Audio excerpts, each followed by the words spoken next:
The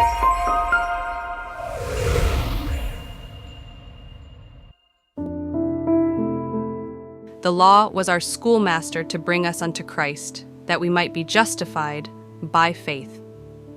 In this scripture, the Holy Spirit, through the apostle, is speaking especially of the moral law.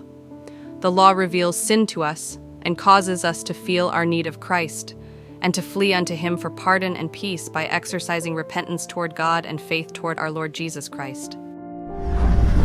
Hello everyone, selamat berjumpa kembali dalam pembelajaran kebenaran firman Tuhan.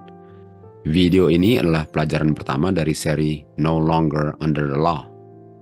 Banyak orang mengartikan No Longer Under the Law, yang bahasa Indonesianya adalah tidak lagi berada di bawah hukum, sebagai kebebasan dari kewajiban untuk menurut hukum.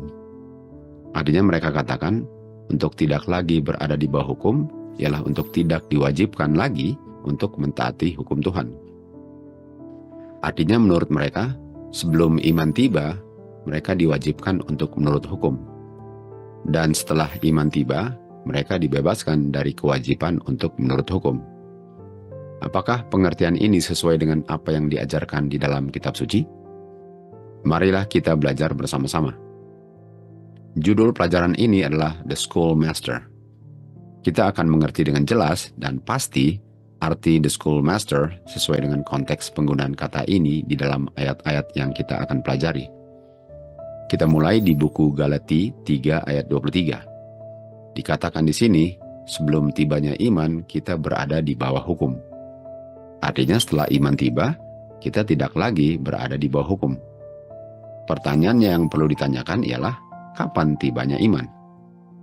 Apakah ada garis waktu pemisah antara dua periode, di mana periode sebelum garis itu adalah periode sebelum tibanya iman, dan setelah garis itu adalah periode setelah tibanya iman?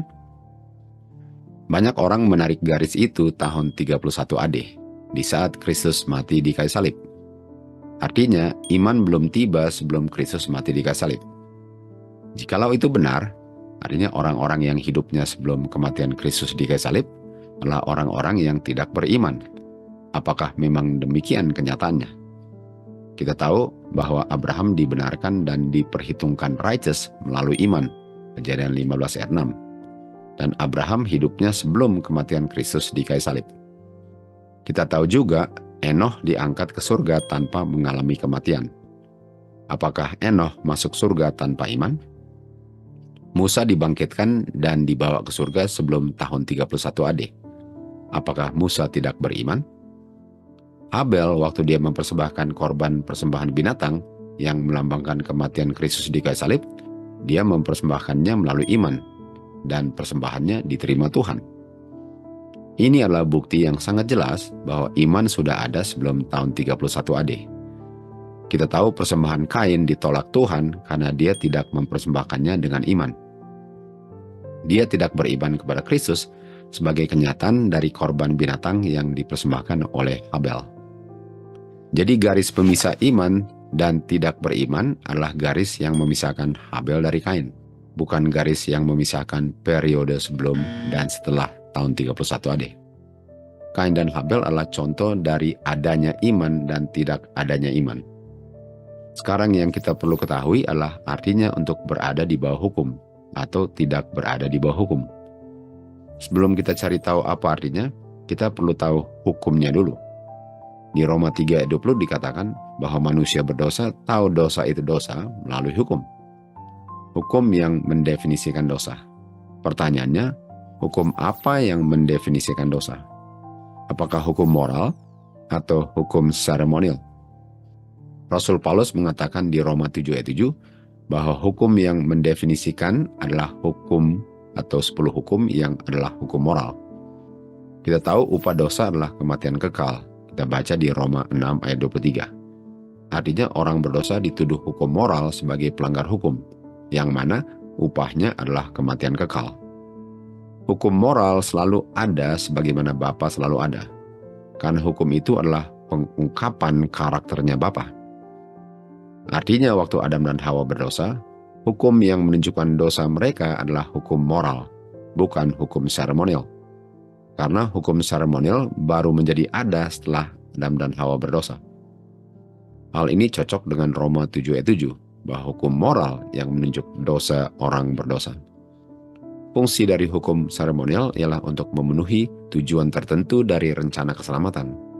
Dan fungsinya ialah agar manusia dapat melihat dan mengerti korban sesungguhnya, yaitu Kristus. Hukum seremonial terdiri dari bayang-bayang yang mana kenyataannya adalah Kristus, korbannya, dan Kristus sebagai imam besar perantara kita dengan Bapa. Ceremonial law diberikan agar mereka yang hidup sebelum Kristus dapat menerima benefit kedatangannya sebelum dia datang. Pertanyaannya, apa benefitnya? Sistem seremonial ini dibuat untuk membangkitkan dalam hati manusia cinta kepada Tuhan, yang adalah hukum kerajaannya. Kematian Kristus adalah pengungkapan hukum Tuhan. Upah dosa adalah kematian, dan itulah tuntutan hukum Bapa. Namun yang disalibkan bukan orang berdosa, tetapi anak satu-satunya yang dia kasihi untuk memenuhi tuntutan hukumnya. Pilihannya adalah sebagai berikut. Manusia berdosa mati sesuai dengan tuntutan hukum Tuhan, artinya hukumnya tidak berubah, tapi pertanyaannya di mana kasihnya Bapa? Atau pilihan kedua, manusia berdosa tidak perlu mati karena kasihnya Bapa, namun hukumnya perlu dirubah. Atau hukum tidak berubah dan manusia berdosa tidak perlu mati, karena yang mati adalah anak satu-satunya yang Bapa kasihi untuk memenuhi tuntutan hukum yang tidak bisa berubah.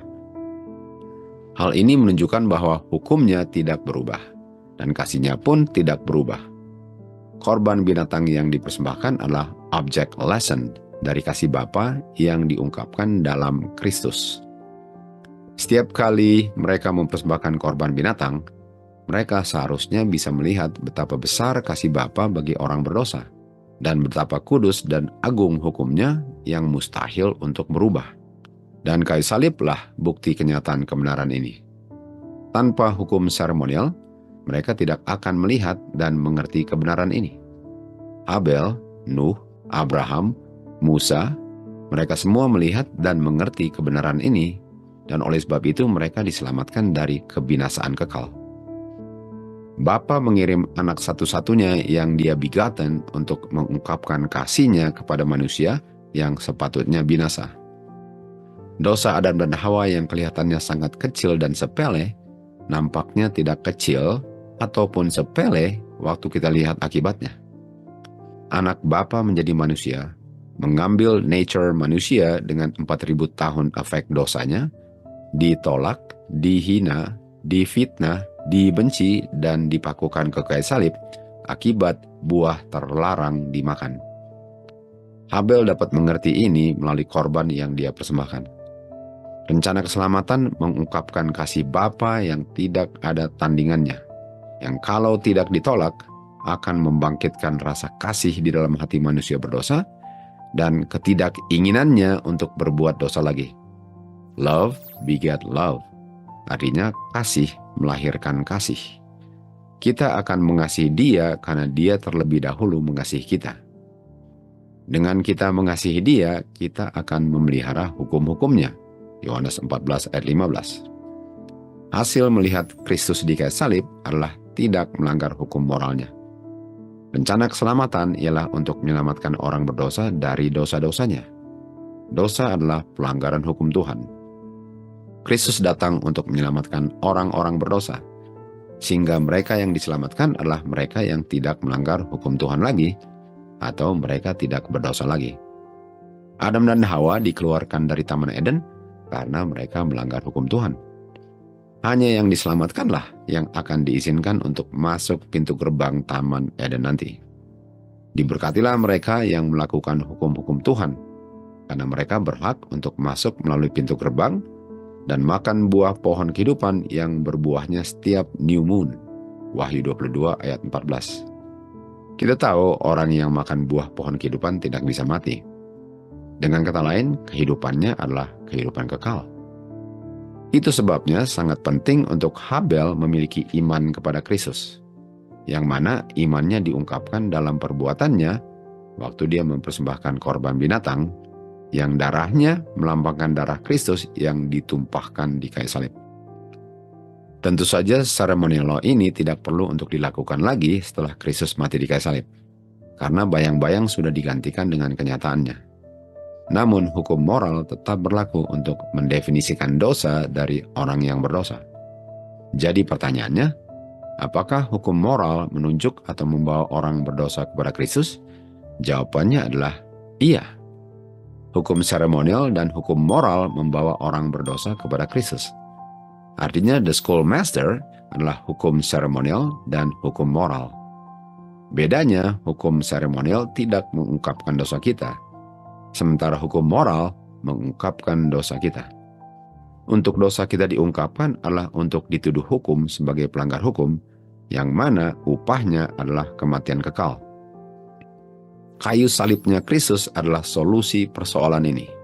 Karena kematian Kristus, jika diterima melalui iman, membebaskan kita dari kematian kekal. Dengan catatan, kita tidak berbuat dosa lagi dengan pertolongan kuasa kayu salibnya yang sanggup menolong kita untuk tidak melanggar hukumnya lagi. Di bagian kedua nanti, kita akan lihat apa kuasa kayu salibnya yang sanggup menyelamatkan orang berdosa dari dosa-dosanya. Kesimpulannya, iman sudah tiba bagi Habel sebelum tahun 31 AD. Dan iman tidak tiba bagi Kain sebelum Kristus mati di kayu salib.